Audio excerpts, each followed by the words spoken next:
Saya ucapkan Iya. kepada, sejawat sekalian, kita kembali lagi ke acara webinar yang kali ini diadakan atas kerjasama antara Doquity, dengan Ebert Rapid Diagnostic dengan, Inasfu. Pada kesempatan, webinar pada siang hari ini kita akan berbagi wawasan dan informasi mengenai nocturia, dengan topik utamanya adalah Overcoming the Challenge of Nocturia. Pada siang hari ini, pemateri yang akan membawakan materinya adalah Profesor Dr. Haidir Arif Mokhtar, SPU, konsultan PhD, dengan Dr. Harina Erlianti Raharjo, SPU, konsultan PhD. Untuk reminding pada awal ini, nanti pada saat akhir setiap akan diadakan Q&A. Jadi mohon para peserta apabila ada pertanyaan bisa dituliskan di chat room. Untuk pembicara pertama, saya akan memperkenalkan guru saya dari Fakultas Kedokteran Universitas Indonesia, Profesor Dr. Haidir Arif Mokhtar, SPU, konsultan PhD. Saya sedikit membacakan kurikulum vitae beliau. Beliau lulus dari Fakultas Kedokteran Universitas Erlangga pada tahun 1987 dan menjadi spesialis urologi dari Universitas Indonesia pada tahun 1998. Beliau mengikuti program PhD di negara Belanda pada tahun 2006 dan mengikuti fellowship laparoskopik di Amsterdam dari tahun 2005 sampai 2006. Beliau adalah salah satu founding member dari Indonesian Society of Endocrinology dan Persatuan Kontinensia Indonesia atau Perkina. Beliau juga sekretariat dari Indonesian Society of Uro-Oncology. Beliau memiliki beberapa publikasi baik nasional internasional dan beliau aktif menjadi pembicara di bidang urologi baik di internasional dan nasional dan internasional. Untuk pada awal ini saya akan mempersilahkan Prof. Haidir untuk memaparkan materinya. Waktu dan tempat saya persilakan.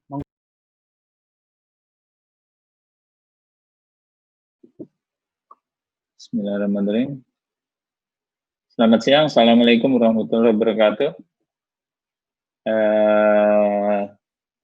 Sejawat sekalian, pada siang ini saya diberi kesempatan untuk bicara di hadapan sejawat sekalian untuk membicarakan mengenai nocturia.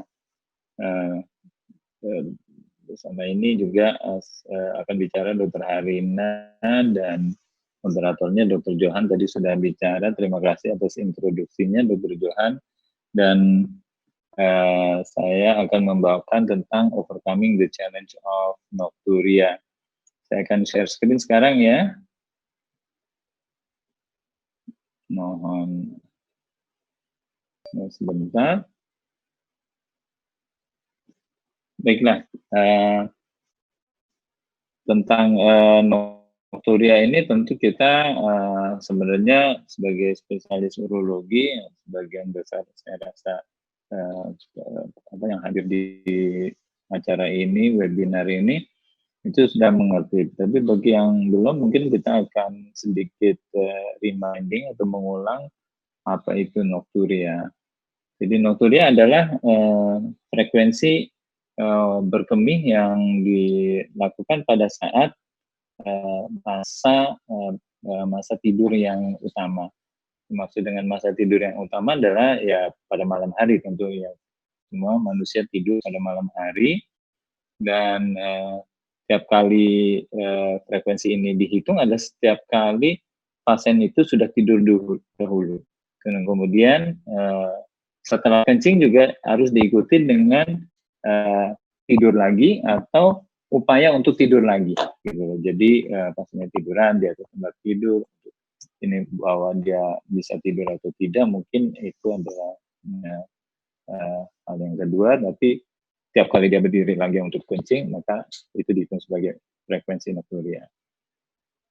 Prevalensi daripada nocturia itu ini ada suatu penelitian di Finlandia yang melakukan penelitian pada beberapa ratus orang untuk melihat berapa kali sih kejadian nocturia. Dan nokturia itu dihitung dari nokturia yang 1 kali sampai lebih per malam, dan ternyata bahwa nokturia itu nomor 1 bukan hanya pada laki-laki saja, pada wanita juga cukup banyak. Dan kalau kita lihat pada usia muda itu lebih banyak pada wanita yang mengalami nokturia. Terlihat dari slide ini di mana nokturia tersebut kalau kita lihat di 3 dekade pertama ini itu lebih banyak pada wanita. Sementara kalau pada 3 dekade yang lebih tua, itu pada usia antara 50-59 itu mulai menghilang dominasi pada wanita, dan yang laki-laki mulai lebih banyak. Jadi kita lihat ini pada laki-laki lebih tinggi daripada wanita, apalagi pada usia di atas 60 tahun. Nah, prevalensi pada nokturia ini juga diperlihatkan pada penelitian di beberapa negara Eropa, dan ada Iran juga, dan di Amerika. Maka jadi dia bagi-bagi lagi atas frekuensi nokturiannya, mulai dari 1 atau lebih, 2 atau lebih, dan 3 atau lebih. Kita lihat bahwa memang yang paling banyak tentu yang 1 kali per malam, dan sampai yang 3 kali per malam itu jauh lebih sedikit. Tapi kecenderungannya adalah bahwa dia akan meningkat bersama dengan usia. Kita lihat di sini bahwa ada peningkatan bersama dengan usia, baik pada laki-laki maupun pada wanita. Jadi makin tua, dia akan makin sering mengalami risiko nokturianya makin tinggi. Kemudian apa sih kausa daripada nokturia? Tentu menjadi penting buat kita untuk mengetahui dan tentu untuk mengobati. Ternyata kausa-kausa nokturia ini adalah multifaktorial dan dapat diasosiasikan atau dihubungkan dengan beberapa masalah kesehatan, baik kesehatan ini maksudnya masalah medis ataupun masalah sosial juga bahkan bisa mempengaruhi. Jadi yang banyak misalnya pada wanita itu masalah-masalah ginekologis. Jadi ginekologis ini masalah overactive bladder, obstruction, kemudian ada neurogenic bladder, itu pada wanita bisa terjadi dan bisa menyebabkan nokturia. Kemudian masalah-masalah yang kaitannya dengan metabolisme pada ginjal, ya nefrologi. Itu misalnya diuresis,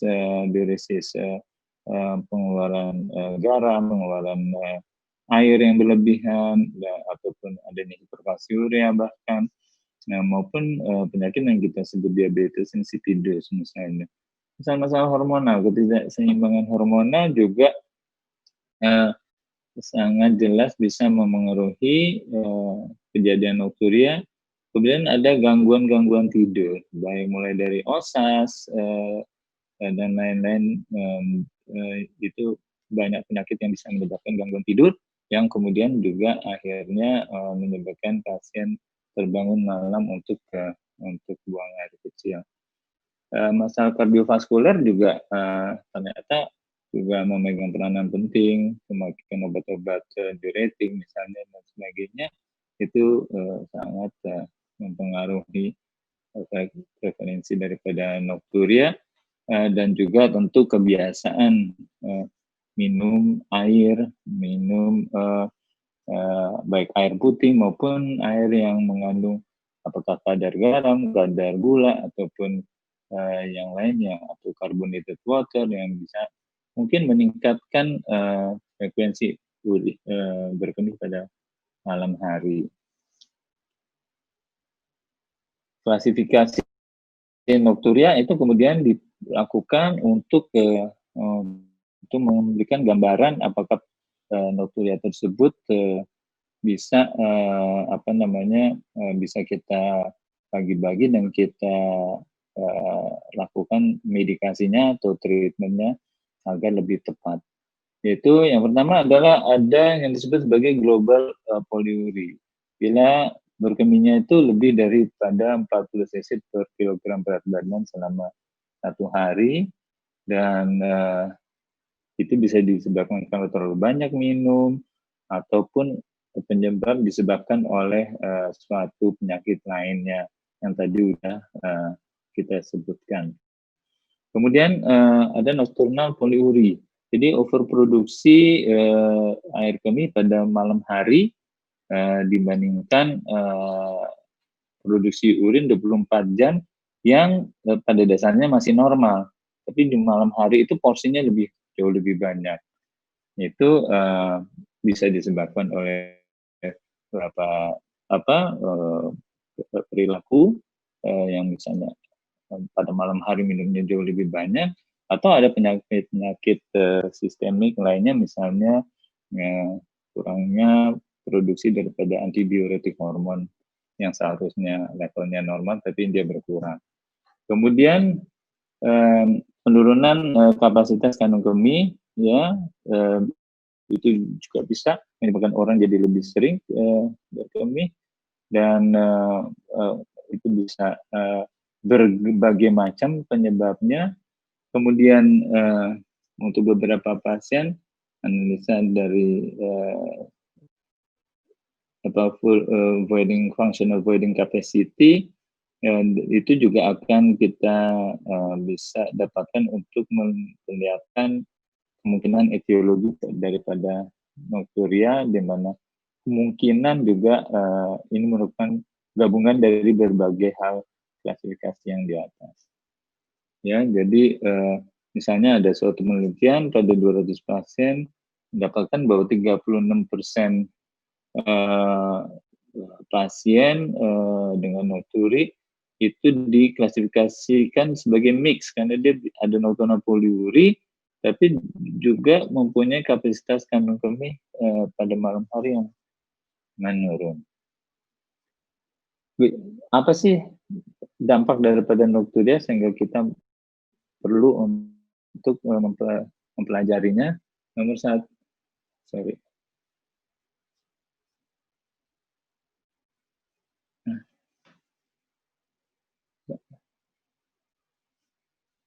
ya maaf. Nomor satu ya tentu kualitas hidup, ya. Kualitas hidup itu akan sangat terganggu, di mana ini ada suatu penelitian memperlihatkan kualitas hidup pada laki-laki maupun perempuan. Pada yang ini adalah pada wanita nih, saya rasa, di mana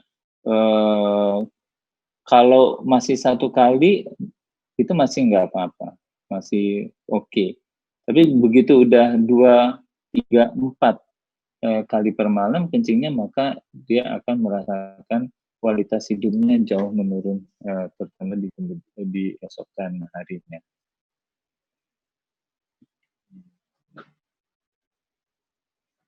Kemudian daytime dysfunction atau gangguan fungsi pada siang hari. Beberapa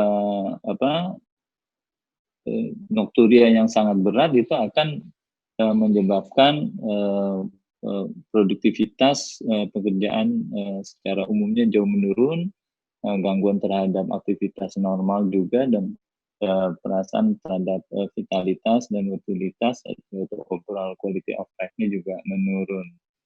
Kemudian juga gangguan pada saat kualitas bekerja itu juga akan terpengaruh bersamaan dengan gangguan dengan frekuensi daripada kemih pada malam hari. Kemudian yang bisa terjadi adalah juga depresi, di mana prevalensi depresi pada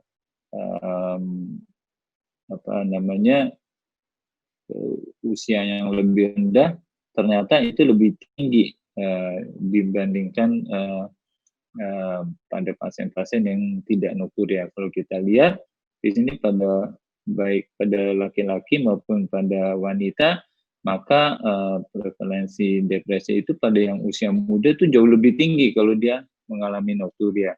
Tapi mungkin bersamaan dengan umur, maka rasa menerima atau merasa tertekan karena adanya nokturia itu biasanya udah lebih bisa diatasi sehingga lebih rendah prevalensi depresinya pada usia yang lebih tua, baik laki maupun pada wanita.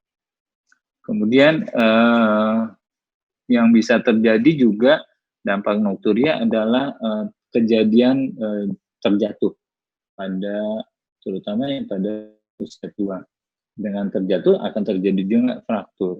Bahkan ini ada, mungkin saya tidak tampilkan di sini, ada paper yang menghubungkan itu falls and fractures ini dengan kemungkinan risiko kematian, di mana juga risiko kematiannya meningkat karena pada orang tua yang terjadinya terjatuh dan fraktur, kemudian terjadi imobilisasi, dan dengan imobilisasi yang lama karena penyembuhan frakturnya lama, maka akan terjadi kemungkinan dampak terhadap kesehatannya secara umum, bisa terjadi pneumonia dan sebagainya, sehingga meningkatkan risiko kematian pada orang-orang kelompok usia ini. Nah, bagaimana kita mendiagnosis nokturia? Maka nokturia itu bisa didiagnosis dengan untuk anamnesis dan pemeriksaan fisik yang tepat. Kita membagikan yang disebut sebagai bladder diary atau frekuensi volume chart. Kemudian kalau bisa juga ditambah dengan nocturnal avoiding diary kalau kita spesifik ingin mengetahui nokturianya benar. Kemudian ada yang disebut TANGO atau targeting the individual's etiology of nocturia to guide outcome. Jadi mencari tahu etiologi nokturianya itu apa melalui suatu mekanisme, nanti yang saya perlihatkan suatu semacam kuesioner atau list yang harus diberi tanda untuk mengatakan dari mana dia penyebabnya. Ini adalah bladder diary, contohnya saya rasa Anda semua sudah mengerti, dan kemudian ini adalah yang disebut TANGO tadi. Nah, TANGO ini udah divalidasi ya, jadi dia mencari penyebab-penyebab kardiak atau metabolik, penyebab dari gangguan tidur ya, ini adalah kuesionernya, kemudian penyebab-penyebab akibat gangguan dari kelainan saluran kemih, dan juga dari rasa well-being atau rasa puasa kesehatan hidup, kesehatan secara umum, dan baik itu kesehatan jiwa maupun kesehatan fisik tentunya. Dan ini semua akan bisa membantu kita mengarahkan apa sih penyebab daripada nokturianya. Oke, bagaimana mengatasi nokturia? Tentu kita melakukan intervensi-intervensi lifestyle, ya. Kita melakukan bagaimana caranya, tergantung penyebabnya tentunya. Kita bagaimana cara minum, apa yang diminum, kemudian kita melakukan bisa menganjurkan bladder dan pelvic floor training, bagaimana mengatur time voiding, misalnya harus kencingnya jam berapa misalnya, supaya pada malam hari tidak sampai sering terbangun untuk kencing. Juga restriksi daripada garam, protein maupun gula, kemudian bagaimana caranya menahan minum pada saat malam hari sebelum tidur misalnya, dan macam-macam aktivitas fisik yang bisa dilakukan. Kemudian tentu pengobatan itu banyak sekali yang bisa dikerjakan, dan tentunya semuanya harus tepat dan arti kata kausalnya apa sih? Kausalnya daripada si nokturia itu, apakah itu kardiovaskuler, masalah intake, uriginekologis, nefrologis, hormonal, dan gangguan tidur. Nah, ini semua ada pengobatan yang spesifik. Jadi kita nggak bisa pukul rata semua nokturia itu diobati dengan satu macam obat saja. Tapi kita harus bisa memilah-milah apa penyebabnya, dan dengan mungkin kita bisa memberikan pengobatan yang tepat.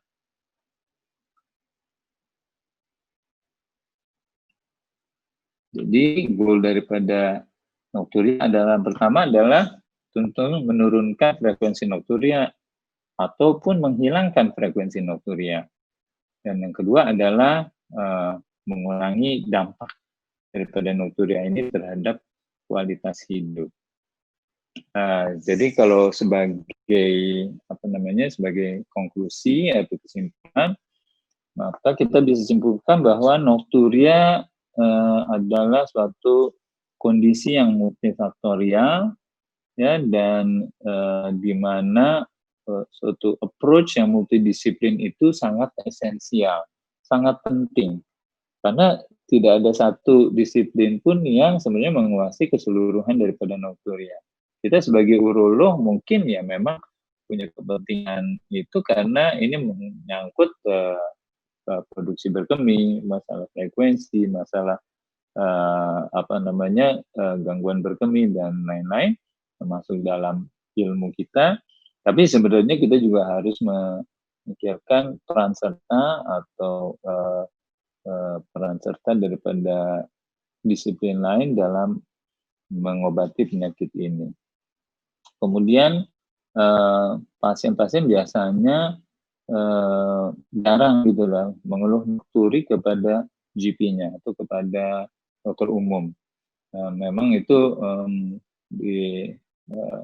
menjadi suatu fakta, dan kalau nokturia ini mungkin paling kalau dia udah spesifik ke seorang dokter spesialis urologi misalnya, maka mereka akan lebih terbuka untuk membicarakan ini. Tapi itu bukan keluhan yang awam gitu ya, yang umum diberikan kepada seorang dokter umum.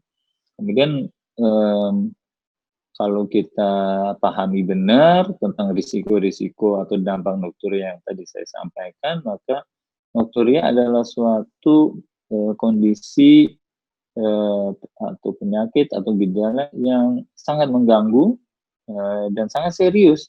Dampaknya bisa sangat serius. Seperti saya katakan tadi, bisa terjatuh, bisa fraktur, bahkan bisa meningkatkan risiko kematian. Dan nokturia itu mengganggu untuk baik laki maupun perempuan. Jadi itu sebaiknya kita ingat bahwa laki maupun perempuan itu terganggu dengan ini. Kemudian dan pengobatan dengan demikian harus di-tailor, harus customized atau harus disesuaikan dengan pasien-pasien sebagai suatu kesatuan individual, tergantung penyebabnya apa, dan kemudian tergantung apa yang bisa kita lakukan untuk mengatasi semua masalah nokturianya ini. Baiklah, dengan demikian saya sampai di akhir daripada presentasi saya. Terima kasih atas perhatiannya. Lebih dan kurang, Assalamualaikum warahmatullahi wabarakatuh.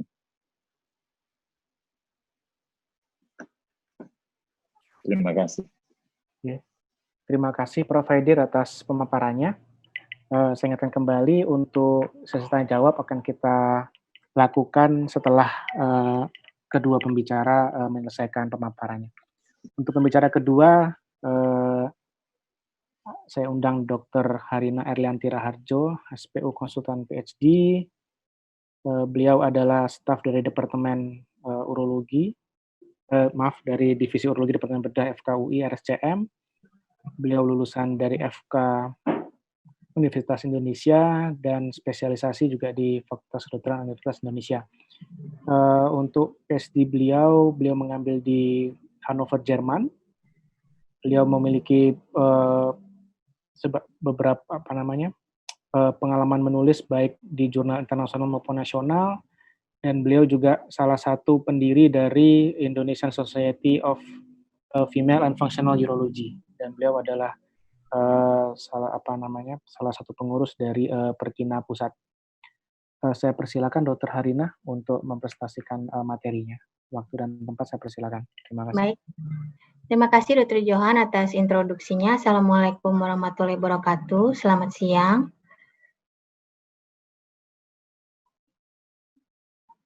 Baik, saya akan melanjutkan tentang manajemen nokturia, tapi nanti akan berfokus kepada panduan diagnosis dan tata laksana nokturia 2020 yang akan sebentar lagi dikeluarkan oleh IAUI.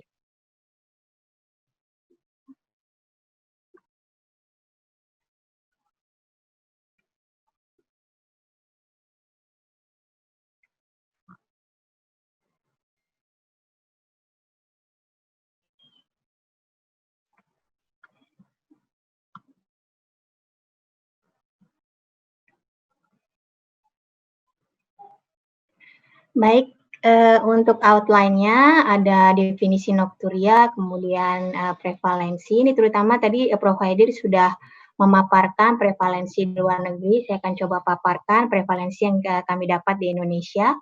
Kemudian saya akan share mengenai panduan diagnosis dan tata laksana nokturia menurut guideline yang akan dikeluarkan, dan saya akan singgung sedikit mengenai obat nokturia ini, yaitu desmopressin. Untuk definisi mungkin saya tidak akan ulang, ini memang kami adopt dari International Continence Society, dan kami adopt dalam panduan diagnosis dan tata laksana itu, yaitu nokturia adalah berapa kali seorang berkemih selama periode tidur utamanya. Sedangkan poliuria nokturnal atau mungkin yang kita kenal dengan nocturnal poliuria bahasa Inggrisnya, itu adalah suatu spektrum nokturia yang paling banyak, sekitar 60-70% nokturia itu nocturnal poliuri, dan definisinya adalah produksi urin yang berlebihan selama individu itu berada dalam periode tidur utama yang biasanya adalah malam hari. Ini survei di Indonesia yang kami adakan. Ini di 7 kota besar di Indonesia, dan sampai saat ini sudah terkumpul 1.555 subjek dengan laki-laki 828 dan perempuan 727 dengan rata usia 57 tahun. Nah, ini kalau kita lihat, kami menggunakan kuesioner IPSS, jadi kami mengumpulkan gejala-gejala voiding atau berkemih dan gejala-gejala penyimpanan storage yang terdiri dari yang storage terdiri dari frekuensi, kemudian urgensi dan nokturia. Di sini bisa dilihat bahwa nokturia menempati posisi kedua tertinggi sebagai keluhan LUTS yang terbanyak yang dikeluhkan oleh para subjek ini. Nomor 2 setelah frekuensi, yaitu 63%. Kalau kita lihat jumlahnya, yang paling banyak sama tadi dengan survei di luar negeri, paling banyak adalah terbangun 1 kali dan 2 kali, dan ada juga yang sampai terbangun di 3 kali. Yang ini tentunya kualitas hidupnya seperti yang tadi slide Prof. Haidir, pasti sangat terganggu kualitas hidupnya. Untuk usia, dilihat peningkatan sampai usia 70 tahun, tapi kemudian di usia 70 tahun menurun. Mungkin ini disebabkan karena sebaran peserta di usia ini juga sedikit, jadi persentase nokturia juga sedikit. Kalau kita lihat perbandingan antara pria dan wanita, di sini yang untuk 1 kali ini hampir berimbang, jadi hampir 50%, 50%. Kemudian di 2 kali kelihatan mulai laki-laki mulai membanyak di sini, sedangkan yang 3 kali makin banyak dan perempuannya 22%. Ini tadi juga sudah disebutkan bahwa faktor penyebab nokturia itu bukan hanya masalah urologi, masalah berkemih, tapi juga menyangkut hal-hal sistemik lainnya seperti nefrologi, hormonal, bahkan masalah tidur, masalah mengorok juga akhirnya bisa menyebabkan nokturia. Juga masalah kardiovaskuler itu juga merupakan salah satu faktor risiko. Juga diet juga jangan dilupakan, misalnya dengan hanya meminum terlalu banyak air saat malam juga bisa menyebabkan nokturia. Ini yang akan insya Allah kita akan keluarkan sebentar lagi, sedang dalam fase penyelesaian final. Di sini ada kontributornya juga adalah Prof. Haidir, juga ada Dr. Johan sebagai kontributor. Semoga bisa cepat keluar. Di sini saya akan share sedikit mengenai bagaimana usulan untuk mendiagnosis nokturia, mengingat karena banyak sekali penyebabnya tadi, terdiri dari anamnesis, yaitu yang meliputi gejala lower urinary tract symptom sendiri, kemudian hematuria dan disuria untuk menyingkirkan penyakit-penyakit lain seperti batu, infeksi, atau tumor. Dan karena penyebabnya bisa karena masalah lain, kita tidak bisa lepas dari anamnesis mengenai masalah jantung, masalah pernafasan, gangguan persarafan.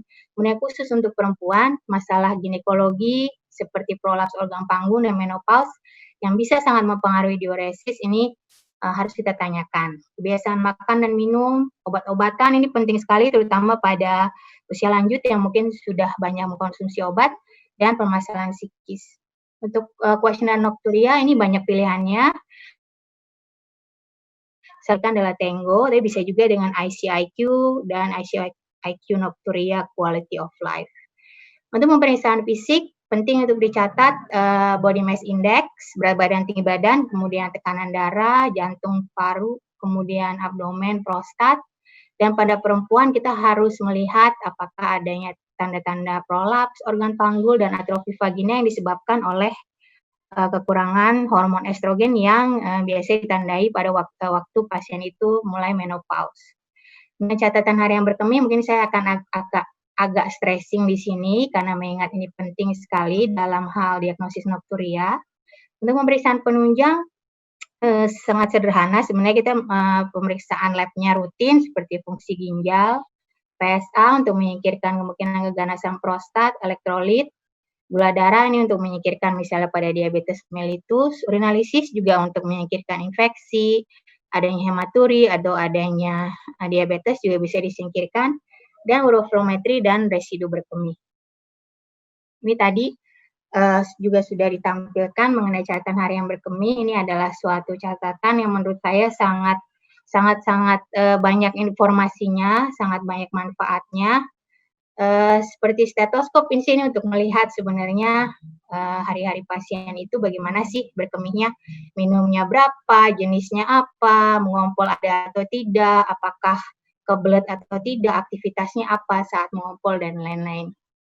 Nah, dari sini ini sesuatu yang kita bisa tandai apabila pasien itu mengeluh adanya nocturia, itu kita bisa ukur tadi dari jumlah urin per 24 jam kita bisa dapat apakah pasien ini menderita poliuria secara keseluruhan per 24 jam.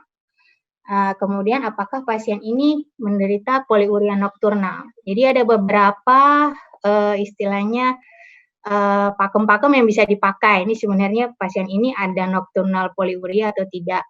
Yang pertama adalah produksi urin nokturnalnya yang lebih dari 10 mg per kilo. Yang kedua ada namanya nocturnal poliuria index. Ini biasanya yang kita paling sering pakai, yaitu adalah volume urin nokturnal dibagi dengan produksi urin 24 jam. Nah, volume urin nokturnal itu apa? Volume urin nokturnal itu adalah volume urin yang didapat setelah pasiennya tertidur, kemudian terbangun untuk kencing, sampai volume urin pertama di pagi hari masih termasuk. Nah, ini yang banyak dipakai, ada beberapa kepustakaan menggunakan berbagai persentase di berbagai usia, tapi yang paling sering dipakai adalah lebih dari 33% di sini. Kalau kita mendapatkan volume urin nokturnal lebih dari 33%, berarti pasien ini menderita nocturnal poliuria. Kemudian kita ada juga yang memakai nocturia index. Di sini adalah volume urin nokturnal dibagi volume berkemih maksimal. Dan apabila hasilnya lebih dari 1, ini menandakan pasiennya menderita nocturia, dan kalau lebih dari 1,5 menandakan pasiennya menderita poliuria nokturnal.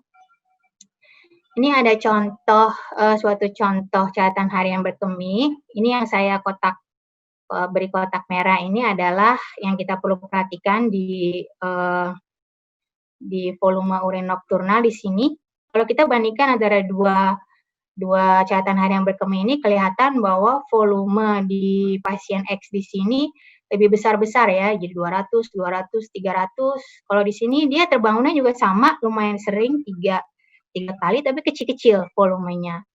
Di sini juga jangan lupa kalau meminta pasien untuk mencatat berkemihnya, membuat catatan harian berkemih, jangan lupa mencantumkan kapan pasien tidurnya. Karena tadi kita perlu tahu bahwa kencing yang terjadi atau nocturia ini adalah sesuatu yang terjadi dalam periode tidur utama. Jadi harus dicatat kapan tidur dan kapan bangun. Dan jangan lupa kencing pertama saat bangun masih termasuk dalam volume urin nokturnal.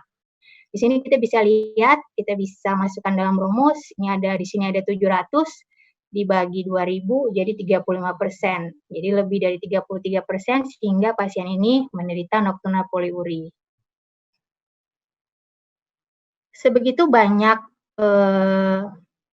guna dan fungsi dari bladder diary, dari catatan harian berkemih, tapi kami melakukan survei pada sekitar 124 spesialis urologi di Indonesia.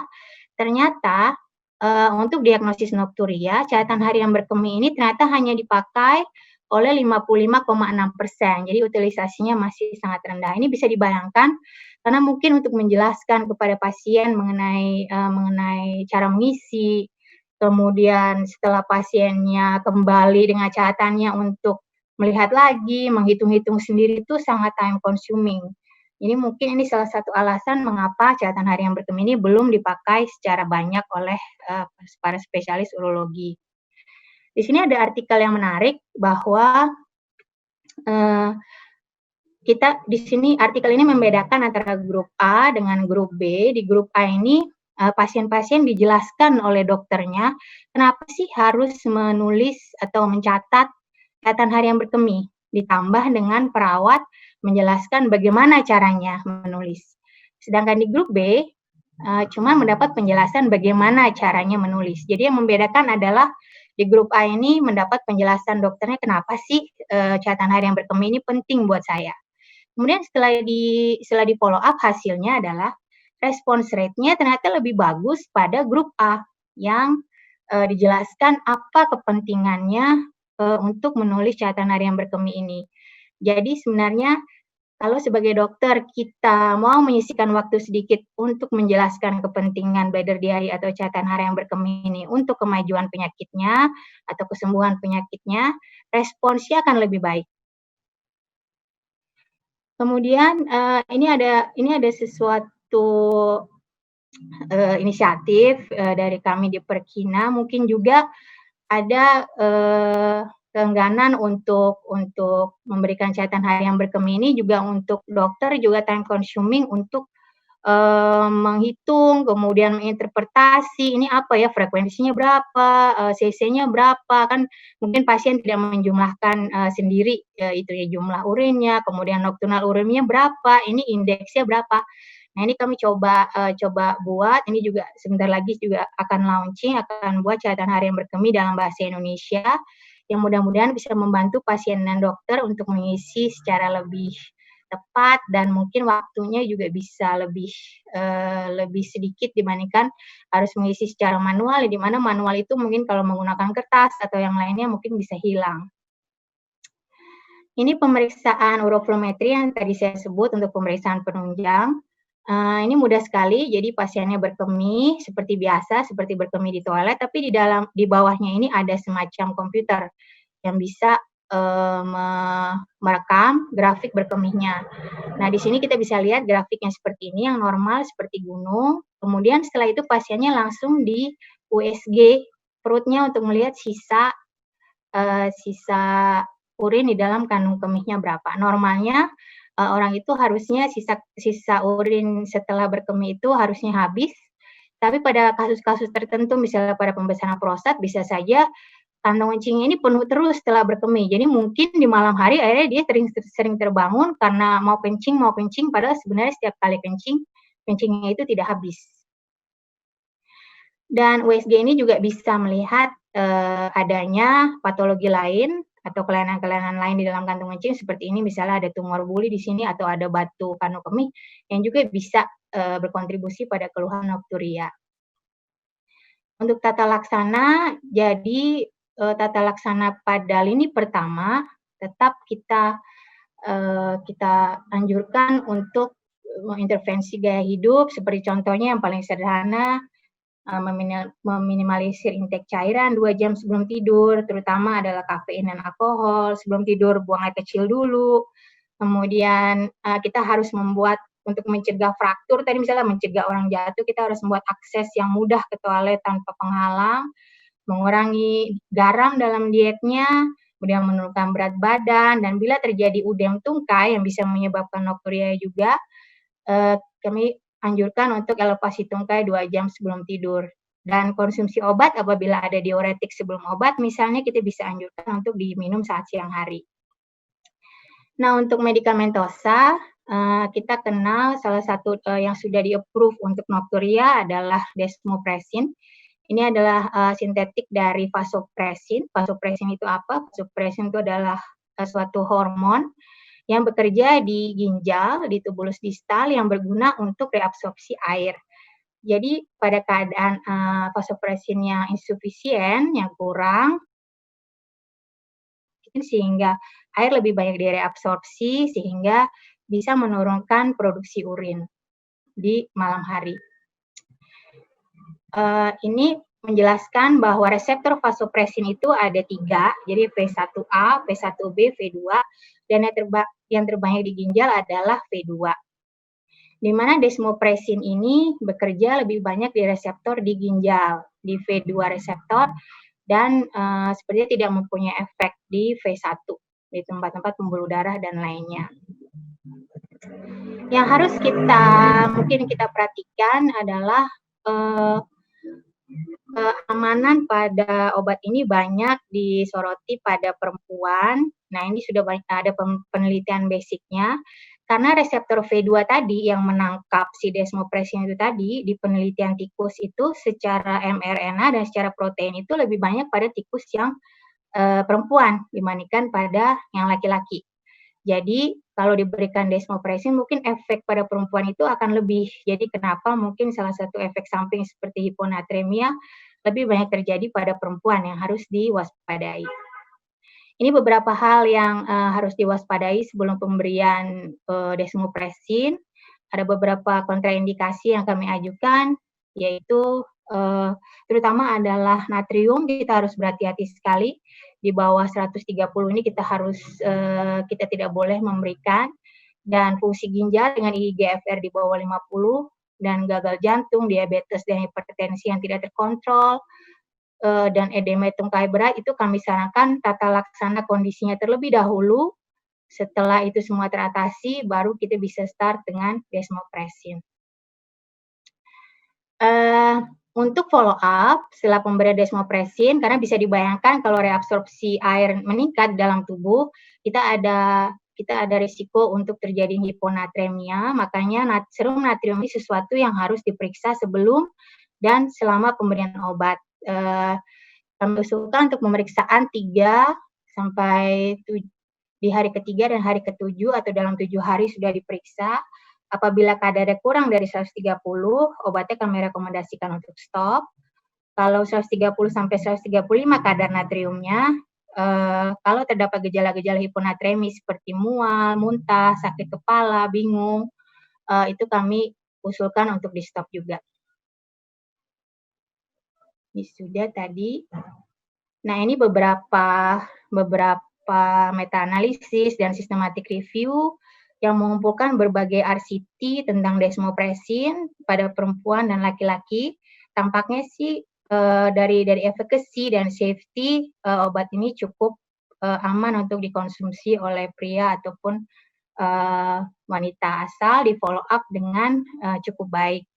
Dan di Indonesia pun desmopressin ini sudah masuk dalam sudah di-cover oleh JKN dan masuk dalam formularium nasional. Sebagai kesimpulan, nocturia itu di Indonesia pun terbukti suatu keadaan yang prevalen. Etiologinya macam-macam, bukan hanya masalah urologi. Diagnosisnya juga memerlukan pendekatan multidisiplin. Saya highlight mengenai catatan harian berkemih di sini. Kemudian tata laksananya juga secara multidisiplin, meliputi pertama intervensi gaya hidup, kemudian jangan lupa untuk tata laksana penyakit dasarnya dulu, kemudian desmopressin adalah salah satu obat yang sudah di-approve di berbagai negara untuk kondisi nocturia ini. Sekian dari saya, terima kasih atas perhatiannya. Assalamualaikum warahmatullahi wabarakatuh. Waalaikumsalam.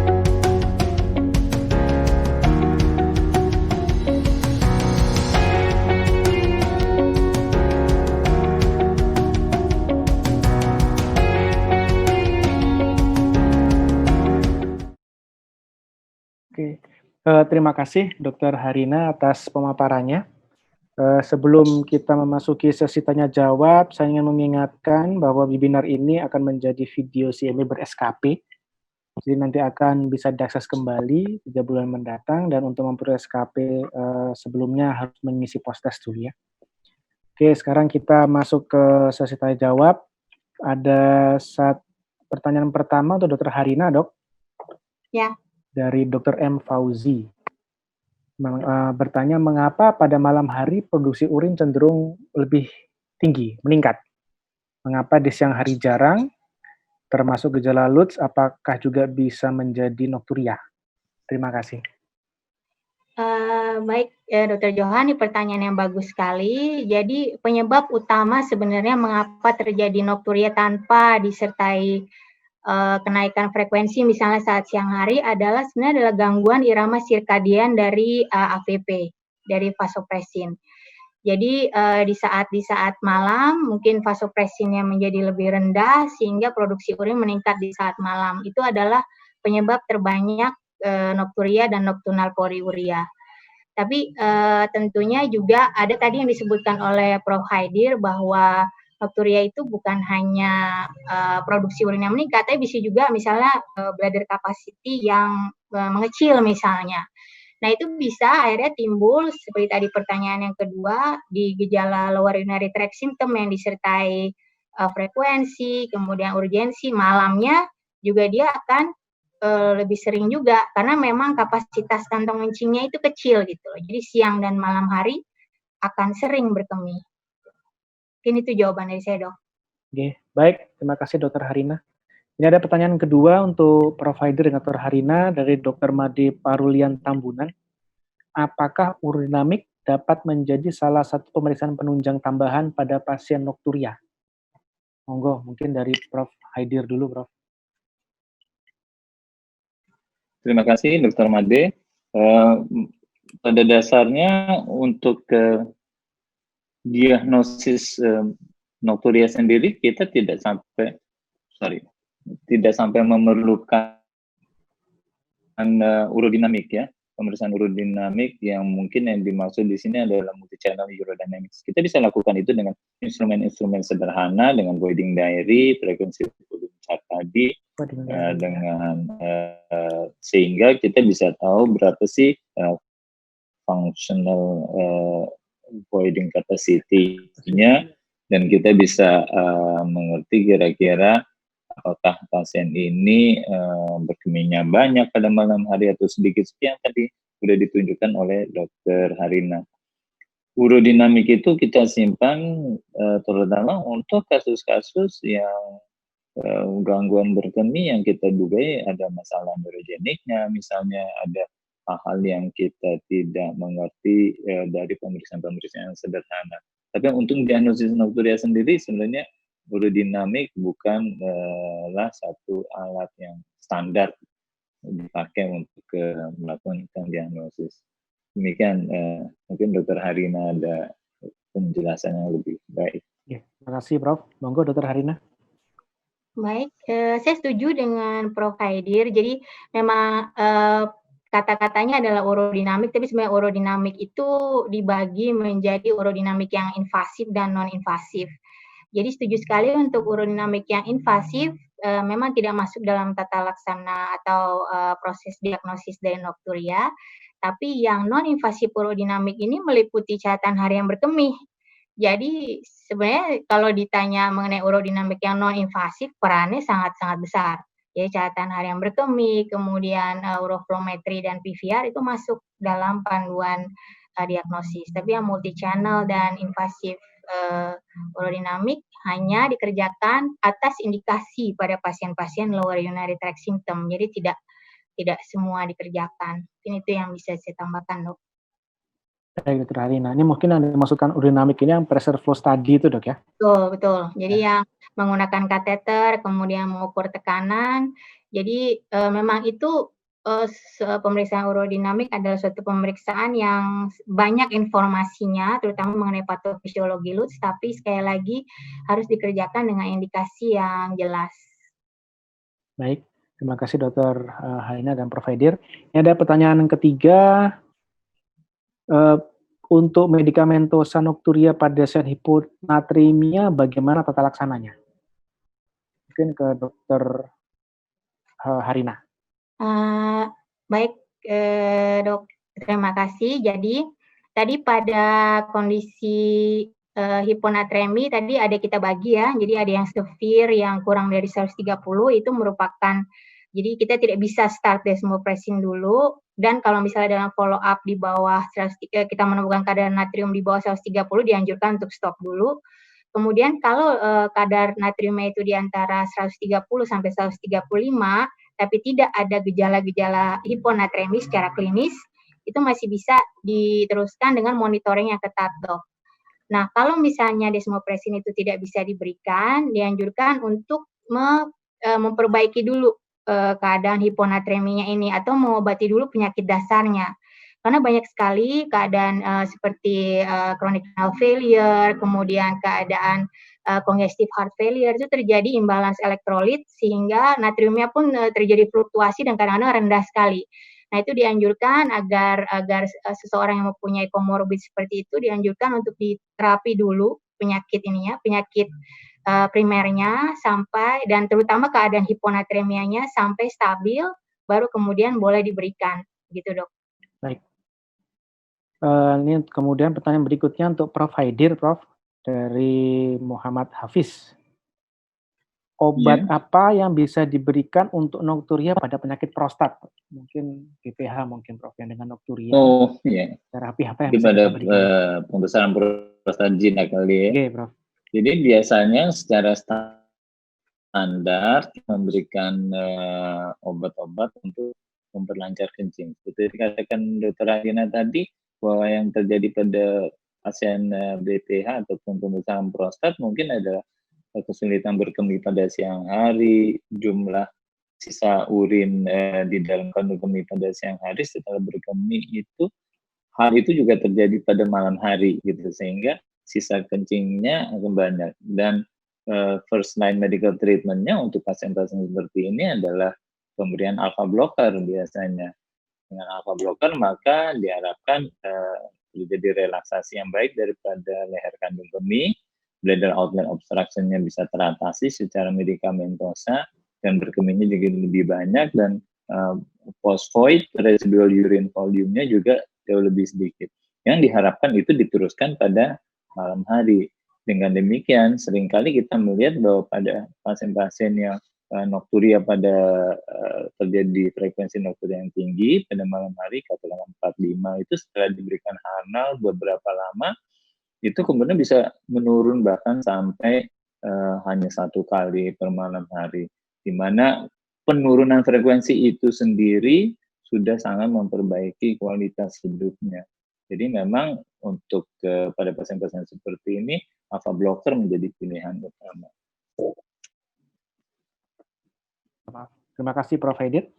Ini ada pertanyaan berikutnya untuk terima kasih, Prof.